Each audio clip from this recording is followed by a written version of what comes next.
കരൂർ വേലുസ്വാമിപുരത്തെ റാലിയിലേക്ക് ഒഴുകിയെത്തിയത് ലക്ഷക്കണക്കിന് ആളുകളാണ്. 10,000 പേർക്ക് മാത്രം അനുമതി ഉണ്ടായിരുന്ന പരിപാടിയിലെയാണ് 1,00,000-ലധികം പേർ എത്തിച്ചേർന്നത്. സനോജ് കൂടി ചേരുന്നുണ്ട് ഇപ്പോൾ ന്യൂസ് ഡെസ്കിൽ നിന്ന്. സനോജ്, 10,000 പേർക്ക് മാത്രം പങ്കെടുക്കാവുന്ന പരിപാടിയിൽ 1,00,000-ഓളം പേർ എത്തുന്നു. അതും 12 മണിക്ക് പരിപാടി ഫിക്സ് ചെയ്തിട്ട് വിജയൻ അവിടെ എത്തിച്ചേരാൻ കഴിയുന്നത് 6 മണിക്കാണ്. ഇങ്ങനെ ഒരുപാട് പാളിച്ചകൾ സംഭവിച്ചിട്ടുണ്ട്. മാത്രമല്ല 20 മാർഗനിർദ്ദേശങ്ങൾ അതും ലംഘിക്കപ്പെട്ടു എന്നാണ് മനസ്സിലാകുന്നത്. നിലവിൽ ആർക്കൊക്കെ എതിരെയാണ് കേസ് എടുത്തിരിക്കുന്നത്? വിജയനെ പ്രതി ചേർത്ത് കേസെടുക്കുമോ എന്നുള്ളതൊക്കെയാണ് ഇനി എല്ലാവരും കാത്തിരിക്കുന്ന അറിയേണ്ടുന്ന വാർത്തയും അതുതന്നെയാണ്. അത്തരം നീക്കങ്ങളിലേക്ക് കടക്കുമോ? ഈ പ്രാഥമികമായ അന്വേഷണം ഏത് തരത്തിലൊക്കെയാണ് നടക്കുന്നത് അവിടെ?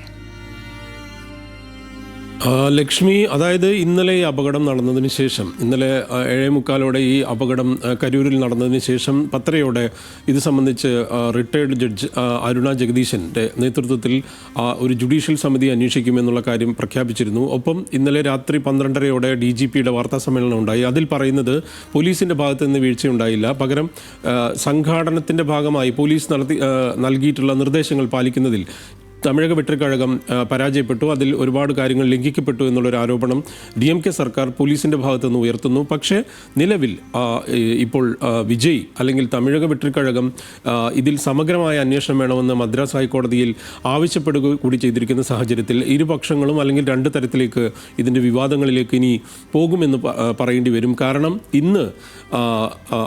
ഇന്ന് എടപ്പാടി പളനിസ്വാമി പറഞ്ഞ ഒരു പ്രധാനപ്പെട്ട കാര്യം, പോലീസിൻ്റെ ലോ ആൻഡ് ഓർഡർ കാര്യത്തിൽ പോലീസിൻ്റെ ഭാഗത്തു നിന്ന് അനാസ്ഥയുണ്ടായി എന്നുള്ളൊരു തരത്തിലുള്ളൊരു വിമർശനം അവരുന്നയിച്ചു. ഒപ്പം അവിടെ നിലവിൽ റാലി നടക്കുന്ന സമയത്തുള്ള ആളുകളെ അനിയന്ത്രിതമായ രീതിയിൽ ആളുകൾ വന്നുവെങ്കിൽ പോലും അതിൽ പോലീസ് ലാത്തിചാർജ് നടത്തുന്ന തരത്തിലേക്ക് സാഹചര്യമുണ്ടായത് ഇതിൻ്റെ ദുരന്ത വ്യാപ്തി കൂട്ടി എന്നുള്ളൊരു വിമർശനം ADMK ഉന്നയിക്കുന്നുണ്ട്. ഒപ്പം ഇന്നിപ്പോൾ അല്പസമയം മുമ്പ് സീമാൻ എന്ന് പറയുന്ന അവിടുത്തെ ഒരു പ്രധാനപ്പെട്ട ഒരു തീവ്ര നിലപാടുള്ള നേതാവ്, തമിഴ് ദേശീയവാദി അല്ലെങ്കിൽ തമിഴ് സ്വത്വവാദം പറയുന്ന നേതാവിൻ്റെ വാർത്താ സമ്മേളനവും അദ്ദേഹം മാധ്യമങ്ങളെ കണ്ടിരുന്നു. പക്ഷേ അദ്ദേഹം വലിയ രാഷ്ട്രീയ വിമർശനം നടത്തിയില്ല. പക്ഷേ വരും മണിക്കൂറുകളിൽ അതായിരിക്കും ഉന്നയിക്കാൻ സാധ്യതയുള്ളത്. അത് DMK-ക്കെതിരെയാണ്.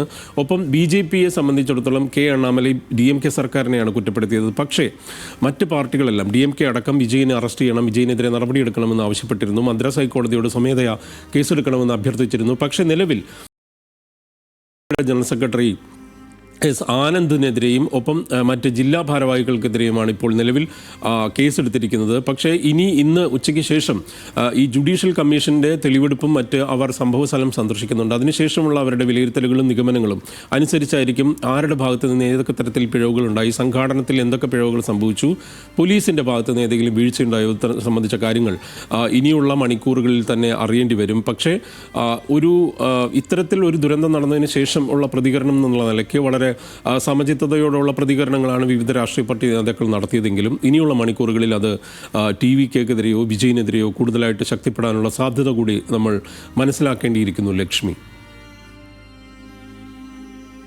സനോജാണ് വിവരങ്ങൾ പങ്കുവച്ചത് ഇപ്പോൾ ന്യൂസ് ഡെസ്കിൽ നിന്ന്.